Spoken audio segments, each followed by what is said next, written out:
Onda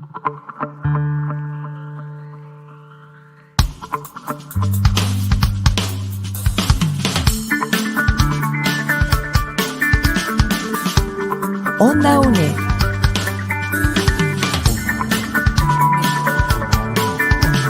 Un espacio de la Escuela de Ciencias Sociales y Humanidades de la UNED.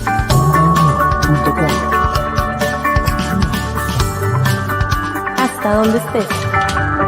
Onda UNED. Acortando distancias.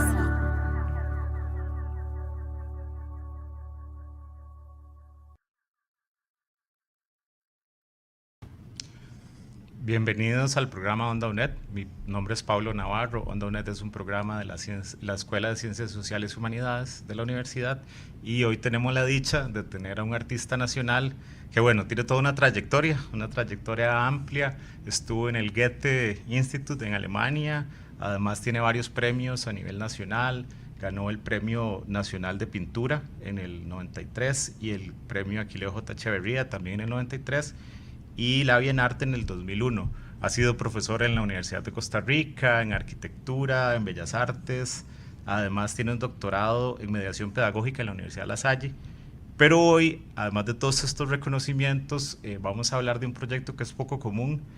Usualmente los artistas producen en su taller y trabajan con galerías y con museos, pero no es tan común que un artista no solo desarrolle ideas en torno a su obra, sino que las escriba, haga una compilación y haga todo un proceso de un libro. Manuel, ¿cómo le va? Bienvenido a Onda UNED. Bueno, Pablo, muchísimas gracias por invitarme, y yo feliz de estar aquí compartiendo con vos y con toda la gente que televidente de este programa. Así que muchísimas gracias. Gracias por el espacio. Cuando uno ve toda la trayectoria, ¿verdad? Uno piensa, bueno, ha producido, además de manera interdisciplinar, ¿verdad? Porque no se queda solo en la plástica como medio, pero uno se encuentra este libro que se llama Trazo Abierto.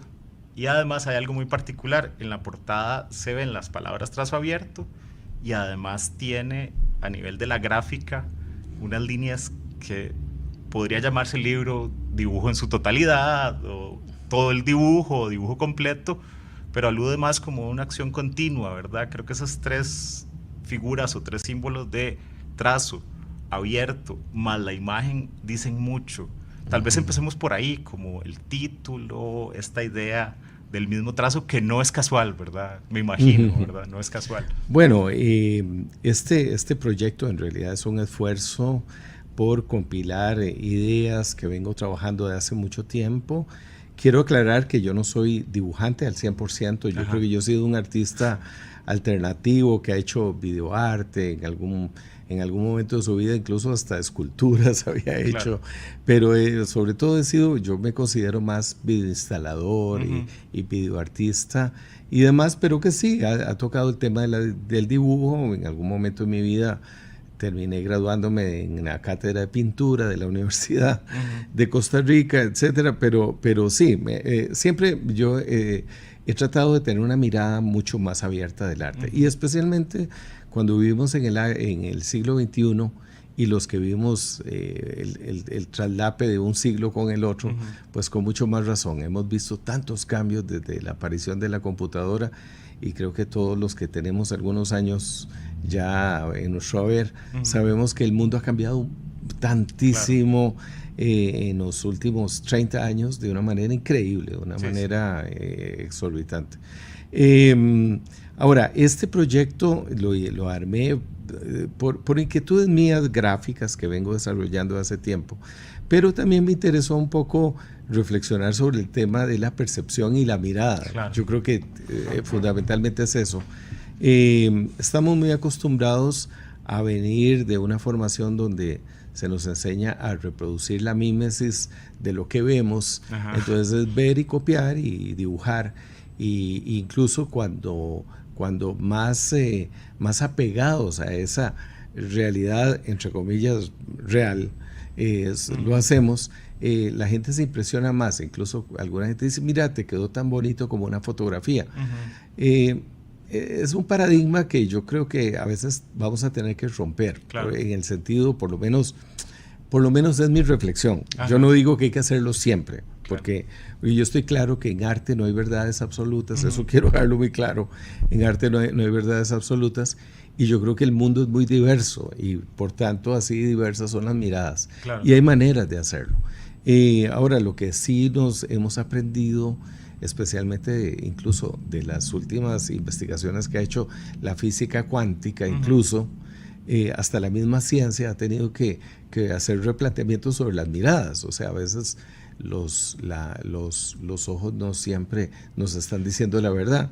Y si no, para muestra un botón, yo siempre digo, hay un texto bellísimo de Luis Kamnitzer que se llama El mago, el científico y el artista. Claro. Es interesante porque él plantea cómo el científico siempre tiene que mostrar todo, desde su hipótesis, su método, toda la metodología de investigación, estadísticas, pruebas, etcétera, muestra todo hasta llegar a un resultado y luego compararlo a su hipótesis de punto de partida, etcétera, para llegar a una conclusión.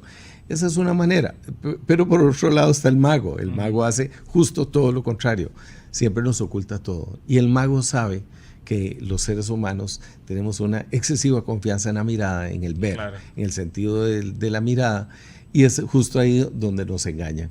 Porque sabemos que el mago tiene artilugios talón de Aquiles, para ocultarnos cosas, etcétera, y luego nos hace ver que a veces nos altera la realidad, pero a través de matráfulas visuales que son muy clásicas.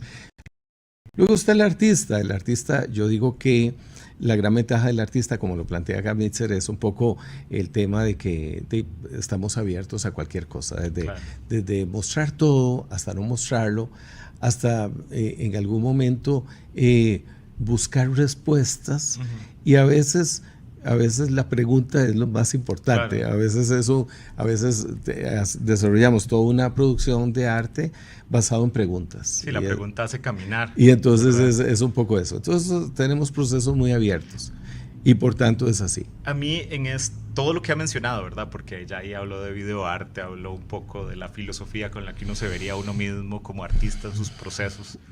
Si nos vamos más para atrás en las formaciones, yo creo que a veces a algunos estudiantes les cuesta salirse como de una técnica, ¿verdad? O sea, como que una técnica se vuelve un lugar seguro, como un refugio, porque todo esto es indudable que viene de su experiencia. O sea, todo lo que usted acaba de compartir viene de una trayectoria donde ha experimentado, porque no solo ha sido dibujo, no solo ha sido música, también ha trabajado con videoinstalación, ¿verdad? Y usted mismo se entiende como videoinstalador. Pero si uno se va para atrás en un proceso formativo, a una persona que está empezando, ¿verdad? Dando sus primeros pasos y descubre como una respuesta, ¿verdad? Descubre una solución. Es muy fácil quedarse ahí, en esa zona segura, en ese espacio contenido de que un proceso canónico, ¿verdad? Paso 1, paso 2, paso 3 me lleva a esto. ¿Cómo puede motivar, si en la docencia, o cómo ha motivado en la docencia usted que el estudiante explore más? Porque creo que su obra tiene que ver con exploración mucho, ¿verdad?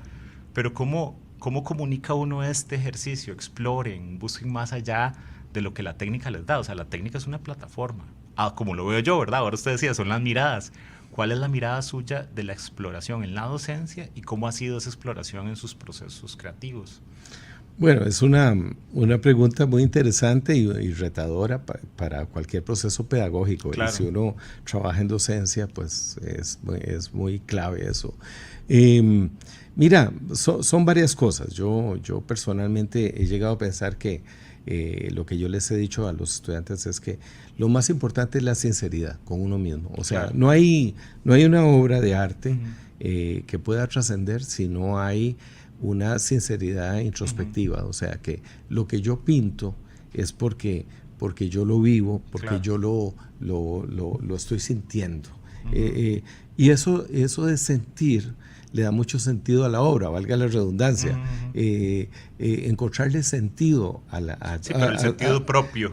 Sentido propio a tu obra, para que la obra tenga ese asidero profundo. Eso es muy importante. Claro. Entonces, ser muy consecuente con lo que uno siente y lo que uno es. Incluso por ahí he visto alguna gente que aborda temas de cosas que no son de ellos, qué sé yo, por ejemplo, alguien que no es homosexual tocando el tema de la homosexualidad, o alguien que no es negro, por ejemplo, tocando el tema como haciendo una postura ahí narrativa. De la negritud. A mí personalmente a veces me parece que son posturas muy, yo diría incluso epidérmicas, son apenas muy por encima. En cambio, cuando vos vivís esos procesos, vos los has sufrido, los has alegrado, los has emocionado en lo más profundo, es cuando vos realmente tenés un resultado verdaderamente positivo. Uno. Claro. Luego, otra cosa que yo sí aludo a los muchachos es que ha habido una mirada en la cual siempre se nos ha enseñado que en las artes visuales o artes plásticas, en que yo veo y copio y transmito. Eso hay que recuestionarlo, por lo menos yo siempre les digo a ellos que a mí me parece que a nosotros se nos proveyó de un cuerpo que está, valga otra vez la redundancia, provisto de varios equipos, no solo el equipo visual. Claro. Estamos compuestos de una totalidad corpórea de oír, olfatear, gustar, e incluso una de las más importantes, sentir y tocar. Claro. Eso va a ser una de las cosas más importantes. Entonces es ahí donde yo les digo a ellos, no podemos limitar nuestro ámbito creativo a solo la utilización de un sentido. A un input. Yo creo que nosotros podemos hacer planteamientos representativos a partir de toda nuestra corporeidad. Claro. En esto el libro es muy importante, que yo hago referencia a un autor que me gusta mucho, que es un arquitecto finlandés que se llama Juhani Palasma. Y Palasma tiene varios, sin ir muy lejos, para muestra un botón. El título de sus libros son interesantes. Por ejemplo, tiene uno que se llama Los ojos de la piel, tiene otro que se llama la mano que piensa. Entonces son libros que hablan mucho de cómo nos hemos vuelto, especialmente en la contemporaneidad, hemos llegado a un momento en que nos hemos convertido en sociedades muy, él usa este término, dice ocularcentristas. Claro. Confiamos mucho en la rutina. Pasamos pegados en una pantalla, pasamos pegados, creemos mucho en lo que vemos, etcétera. Y nos hemos olvidado de todas nuestras otras capacidades. Tenemos el cuerpo adormecido. Exacto, totalmente. De alguna manera, entonces hemos perdido experiencias de ir a un espacio, vivirlo, sentir las atmósferas, olerlas, etcétera. Ir a un mercado y sentir ese olor de las hierbas, de los vegetales. Claro. Eso se ha perdido mucho. Y hemos pensado que solo es válido cuando graficamos las cosas solo a partir de lo que vemos, pero nunca de lo que nos emociona y nos hace sentir la cosa. Claro. Entonces, aquí otro referente que yo hago es Mihaly Csikszentmihalyi, que es un psicólogo humanista que me interesó, y una de las cosas que habla él es que vos empezás a plantear un flow creativo cuando vos tenés casi una especie de concentración. Sí, es muy de meditación, casi introspectiva, corpórea, y vos sacas cosas. Esto de dibujar con el hígado, de dibujar a todo pulmón, o cuando a veces haces un rayón o un tachón, donde la mano ha anticipado el pensamiento de la motora fina del cerebro. Entonces son cosas que están más, para mí, más adentro, es sentir y dibujar, más que solo veo y copio. Me suena muy completo en la visión, más holístico, que toma varios insumos. Esa respuesta a nivel de escuelas de arte difícilmente encontramos, porque uno podría pensar metodologías, no sé, pienso que esto de ver y copiar es muy del método Julien, ¿verdad? Esta idea de la copia tal cual, pero la respuesta está más allá. Ahora usted lo decía, hay una sinceridad en los procesos de ser honestos con el trabajo que estamos produciendo, que estamos investigando, y a mí me parece que la propuesta se mueve, o al menos de lo que estoy escuchando, en tres esferas, ¿verdad? Filosóficamente está el mundo de las ideas, el mundo de las cosas, y yo me atrevería a agregarle una esfera de lo sensorial, ¿verdad? Esa esfera de lo sensorial que qué difícil en el sistema educativo plantearla y entenderla como un método, porque es una vivencia y una experiencia propia, ¿verdad? El poner activos los sentidos, el trascender que mi objeto tiene que ser una mímesis de lo que estoy viendo, o mi proceso creativo tiene que ser mimético. Creo que ahí, en esa tercera esfera de lo sensorial, cómo todos esos insumos, ¿verdad?, a usted le han ayudado. El insumo de la música, el insumo del oído. Creo que el que sea carboncillo, el carboncillo es muy, muy táctil, no sé, es como una experiencia muy, muy del tacto. El carboncillo se pulveriza, usted inclusive hasta lo sopla, ¿verdad?, cuando lo está trabajando.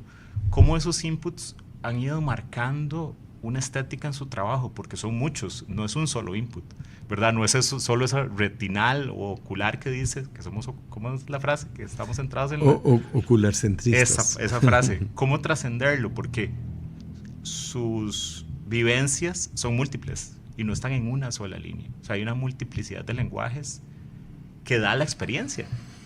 Bueno, yo creo que, bueno, hay que aclarar que hay mil maneras y te lo quiero reiterar, o sea, yo sí creo que el mundo es muy diverso, igual las artes plásticas son muy diversas. Claro. Y hay gente que le encanta reproducir las cosas tal cual las ve, incluso gastarse un mes y medio delante de un lienzo tratando de copiar absolutamente todos los detalles para incluso llegar a tener un resultado casi que fotográfico, que ese es un gran tema de la visión de cómo la fotografía vino a cambiarnos también.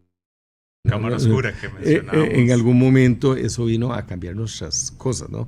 Hay gente que lo puede hacer. A mí me interesa, digamos, yo soy una persona muy pragmática, tengo un temperamento, yo no puedo pasarme demasiado tiempo frente a un lienzo. A mí personalmente el arte, digamos, realista, academicista, nunca me ha interesado gran cosa. Me interesa mucho cuando me encuentro obras o artistas que han generado una obra que realmente es muy, muy interna y muy sacada de sí misma en esto. Y además de un imaginario propio también. A veces, por eso a mí me encanta Rufino Tamayo, por decir uno de los artistas.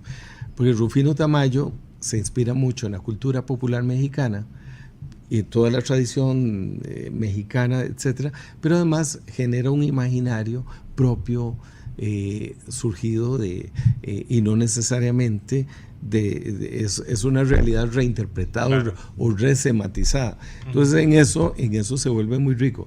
Entonces yo sí creo que uno puede jugar con muchas cosas. En mi caso personal, yo he encontrado que el carboncillo tiene esa cualidad en que yo puedo ver resultados a muy corto plazo, mientras que si hago grafito, en cambio, el carboncillo me permite incluso acostarlo y generar un trazo en un solo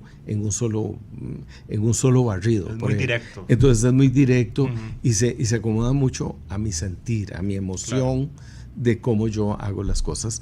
Y creo que eso yo lo he tenido desde muchos años. Si alguien revisara, digamos, mi obra, incluso de hace 30 años, de los años 90 y tal, va a ver que siempre yo creo que hay una palabra clave, el trazo. El trazo, he tratado que tenga fuerza, que sea contundente, que sea un golpe a la retina de una manera muy fuerte y que tenga mucha profundidad. Que no esté contenido, encerrado. Ahora, sí, en algún momento, digamos, yo me he alimentado de otros insumos, como por ejemplo en algún momento el neoexpresionismo alemán, y sí, he tenido un proceso en que me he alimentado muchas cosas, pero en estos últimos años he tratado más bien de generar una mirada un poquito más decolonizada y meterme más como a lecturas de lo propio, de lo popular. Sí. Yo pienso que lo popular siempre puede ser un asidero muy fuerte para cualquier obra creativa de cualquier locación del mundo. Claro. Cuando vos te recurrís a lo propio, a lo etcétera, eso nos puede ayudar muchísimo en el ámbito creativo. Claro. Sí, ahora está el tema de la cámara fotográfica. Eso es un gran paradigma. Incluso yo pienso que hace tal vez unos yo diría que hace 200 años nos estábamos independizando de España, pero justamente hacia 1821 y hacia 1826 aparece Nipse, Joseph Nipse con una cámara fotográfica, aparece la primera imagen fotográfica, y esto en algún momento yo pienso que vino a ser un cisma para todo el mundo de la parte visual. Bueno, así lo cuenta Danto en su libro del arte del siglo XX, y una de las cosas que él plantea es el cisma que hay. Claro. Hay un artista francés que es muy amigo de Nipse, ahorita no preciso su nombre, pero bueno, él cuenta cómo él piensa que en algún momento el cisma es muy similar a lo que vemos hoy, cuando con el tema de la inteligencia artificial. Claro. Alguna gente piensa que es la muerte del pensamiento y de cualquier quehacer humano, porque la inteligencia artificial nos va a superar. En su momento, este artista habla de cómo en un momento se pensaba que era la muerte de la pintura misma. Claro. Y no, ha sido. No, y justamente tal vez la respuesta tardó en asimilar que el aparato existía, que el aparato tenía esas cualidades de la representación, digamos, fidedigna, entre comillas, porque era muy realista con respecto a la representación.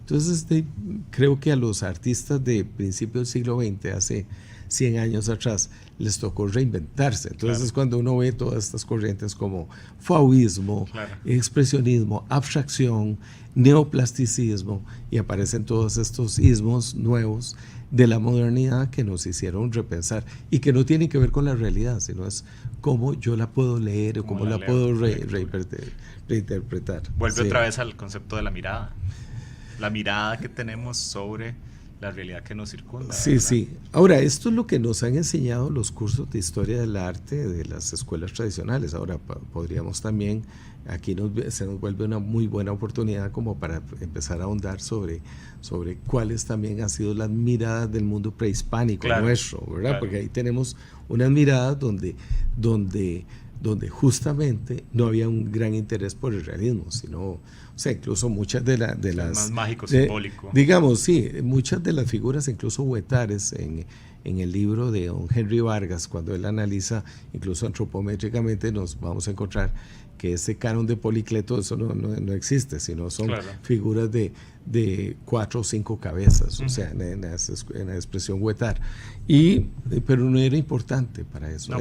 La representación era más centrada en la fauna, en la expresión de la fauna, tucán, jaguar, mono, y esas mezclas o antropomórficas le dan una riqueza de contenido simbólico enorme. Sí. Ahora, volviendo al libro, sí, yo lo que hice fue hacerme una colección de cosas donde ya voy a referirme particularmente a los dibujos. Claro, yo no sé, yo soy de la gente que va a la playa a dibujar, y más que dibujar es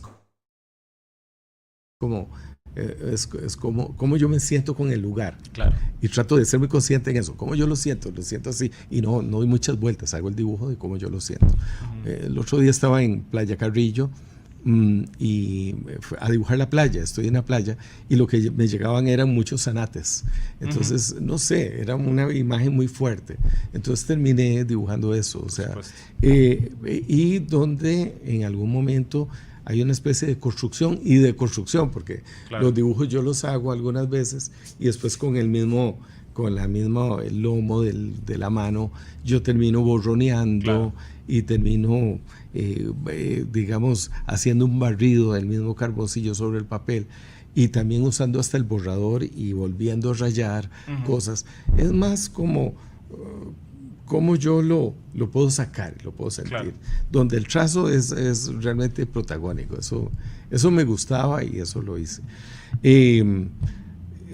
Sentarme a escribir no fue fácil. Esto, yo creo que una de las cosas que nos ha pasado a los artistas es que siempre se nos ha dicho que nuestro trabajo es solo hacerlo, pero pocas veces sí nos sentamos a reflexionar a mí me gusta echar mano a mis libros de mi biblioteca y buscar desde, no sé, Berger, Danto, Gombrich, y bueno, y los autores también latinoamericanos, que también nos viene muy bien a veces hacer referencias de gente que no es específicamente del campo. Eso me ha enseñado la arquitectura, claro. que se vuelve uno más alternativo, el tema de tocar el espacio. Por eso, para mí, esa relación arquitectura, que hoy por hoy termino siendo profesor más en la escuela de arquitectura que otra cosa, es porque yo he encontrado en la arquitectura una cercanía en la concepción espacial y la obra dentro de eso.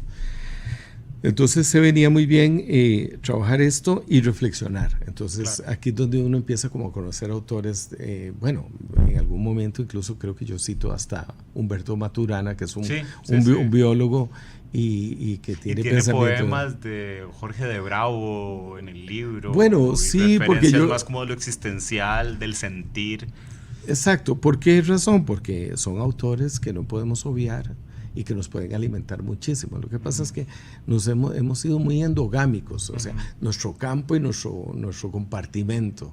Y yo creo que hoy día, si uno, en alguna manera, yo no sé si yo lo consigo, pero trato de hacerlo, es que si uno quiere, en alguna medida, generar una propuesta de trabajo nuevo, es en el momento en que vos tenés que habitar los bordes. Claro. Digo los bordes en el sentido de que cuando vos haces una obra, uno no sabe si está viendo la obra de un arquitecto, de un artista plástico o de un eléctrico, un ingeniero eléctrico o estructural. Esas cosas, cuando uno ve esos proyectos en que habitan entre la plástica y la antropometría, o antropología, perdón, o el trabajo social, son proyectos que se vuelven realmente innovadores. Claro. Cuando tenés que salirte de tu zona de confort, de tu espacio habitual y empezás a habitar otros lados, es cuando eventualmente puedes encontrar cosas mucho más alternativas. Y creo que la contemporaneidad lo exige un poco, o sea, el estar pendiente.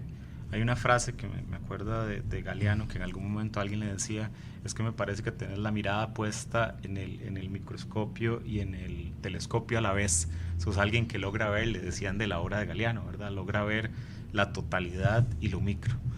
Y en este sentido de la totalidad y lo micro, el tener multidisciplinas, incorporar las realidades. Ahora, algo que me llamó la atención de su comentario de dónde nos nutrimos, yo lo he visto profundizando un poquitito en la historia del país, de la historia del arte de Costa Rica, que tenemos una mirada muy eurocéntrica a veces. Tenemos una mirada puesta o formamos una identidad cultural desde Europa que hemos tenido que ir replanteando, ¿verdad? Hay artistas, ahora usted lo hablaba, ¿verdad? Las esculturas que no tienen estos cánones, sino que buscan la representación de nuestro entorno.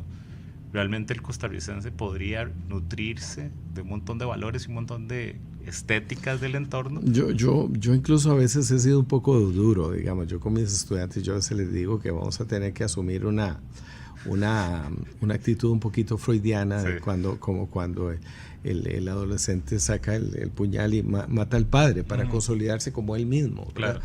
En eso viene bien. O en algún momento ser ese esclavo que se escapa de la caverna de, no sé si conoces Platón, el mito de la caverna de Platón. Claro. El esclavo que se logra escapar y ver que el mundo es mucho más grande que solo la mirada que siempre se le mostró. Yo creo que a nosotros nos viene muy bien ya a esta altura tomar conciencia de que el mundo es mucho más grande que solo esos 5 países de Europa que nos vendieron. Ajá. Yo creo que nos damos cuenta que el mundo es mucho más amplio, o sea que ahí existe Afganistán, existe Armenia, claro, existe, no sé, India, Tailandia, existe. Entonces podemos alimentarnos. No, con esto no quiero y dejo claro, no es que quiero decir que es que vamos a tener que cerrar la puerta a esta formación de aportes importantes de Europa. No, pero estar claro de que el mundo es más grande que eso. Claro. Y tenemos que alimentarnos de todo. Y una cosa es que hemos tenido siempre los ojos puestos en el otro lado, Claro. pero también hemos perdido la mirada propia, la mirada de aquí al lado. Yo siempre le digo a mis estudiantes en algún momento, por ejemplo, siempre cuando se habla del arte y alguna gente, incluso ahora en las redes sociales, la gente que le encanta presumir de que fue y se hace selfies en lugares. Entonces siempre el Louvre y Europa y la Torre Eiffel está bien, pero también olvidamos, por ejemplo, por decir algo, el mural que tiene Gabriel Orozco en el Hospicio Cabañas tiene la magnificencia de una Capilla Sixtina, claro, y nosotros perfecta, pero latinoamericana, o sea, es una cosa que yo digo, mira, y tan cerca, México, o sea, podemos ir a Guadalajara, echarnos una vuelta y ver un claro, arte extraordinario, pero estamos muy formados a tener la mirada siempre en esa visión colonial, que nos ha marcado desde siempre, desde el Teatro Nacional, desde mil cosas. O sea, se funda el Teatro Nacional, no se invitó a un solo artista costarricense. Bueno, los primeros salones de arte nacional que están registrados son por ejemplo, europeos, ¿verdad? Por ejemplo, el concurso para la elección del primer director de la Escuela de Artes Plásticas se pide específicamente que sea esto dicho por Luis Ferrero en su libro, claro, de Costa Rica en el siglo XIX. Una de las cosas es justo que no sea costarricense, por ejemplo. O, por ejemplo, esa mirada de lo acontecido en 1935 con el concurso de Paco Zúñiga, cuando se le da el premio y luego se le quita, o sea, porque... Ese es el del logo de la caja. Exacto, sí, pero la escultura de su maternidad. Y una crítica durísima, ¿verdad? Entonces son cosas que, o sea, venimos con un camino muy asfaltado de colonialidades que yo creo que ya, pero a esta altura ya deberíamos, hay que trascender. Vamos a tener que empezar a decir, bueno, busquemos cosas nuevas, incluso creo que son retos para... no digo escuelas de arte, yo creo que para todas las universidades en general. Para la realidad misma del artista. Es que vamos a empezar a tener que aprender a desmarcarnos de eso, claro, etcétera. Y se desmarca el artista en su propio proceso. Sí, yo creo que por eso el libro tiene el valor de que usted se sentó y ahora usted me lo dijo, no fue fácil escribir, ¿verdad? No es un ejercicio recurrente, no es algo que el artista sepa o haga comúnmente, pero yo creo que por eso tiene un valor. Entiendo que va a haber una actividad en la publicación del libro, sí, hay fechas. Sí, vamos a hacerlo. Bueno, este es un poco acción e investigación, eso claro, me gusta, claro, porque pocas veces, digamos, en temas de arte, pocas veces son los mismos artistas los que escriben, siempre aparecen otros teóricos, a veces ni siquiera del campo de la plástica, sino que a veces son gente que viene a reflexionar, historiadores, etcétera, cosa que no está mal, pero sí viene muy rico que la propia gente pueda empezar a desarrollar algún texto de algo de esto. Yo en esta producción no estoy esperando digamos nada, simple y sencillamente fue un aporte que yo pongo sobre la mesa, y espero que si en algún momento alguna gente puede encontrar algo de valor en esto, pues qué dicha, y si hay alguna otra gente que piensa que no, pues es válido porque ya lo aclaré, es apenas una mirada. Es una mirada. Y volviendo al tema de la presentación, sí, justamente el día 7 de noviembre en el Museo Calderón Guardia, a las 6 de la tarde lo vamos a presentar el libro con una publicación justamente de esta universidad, que es la editorial de la Universidad de Costa Rica, que tuvo de la UNED. Es que son tantas universidades ya que se cruzan los cables, pero de la UNED. Sí, pero la editorial de la Universidad Estatal a Distancia, de la EUNED, y vamos a sacar este libro bajo la tutoría de Gustavo Solórzano, el director de la editorial, y lo vamos a presentar, como digo, en el Museo Calderón Guardia. Bueno, muchísimas gracias, Manuel. El rato para seguir conversando y seguir planteándonos de dónde venimos, para dónde vamos, pero sobre todo creo que el asumir esa mirada, el disfrutar esa mirada sensorial, son como las palabras que yo resumiría de Trazo Abierto. Gracias por el espacio, gracias por venir a Onda UNED, y creo que el poder explorar diferentes miradas nos permitiría entender la propia. Creo que es la reflexión que yo hago. Muchas gracias por no, compartir. gracias a vos y gracias a la universidad y gracias a la editorial de la claro. Universidad de la UNED que ha abierto las puertas a esta propuesta y bueno, esperemos que sea lo mejor. Gracias. Gracias a vos, Pablo. Bueno.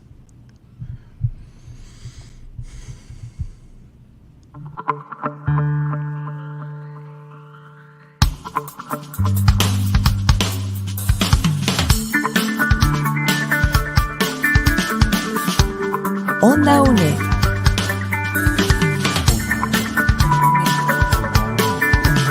Un espacio de la Escuela de Ciencias Sociales y Humanidades de la UNED.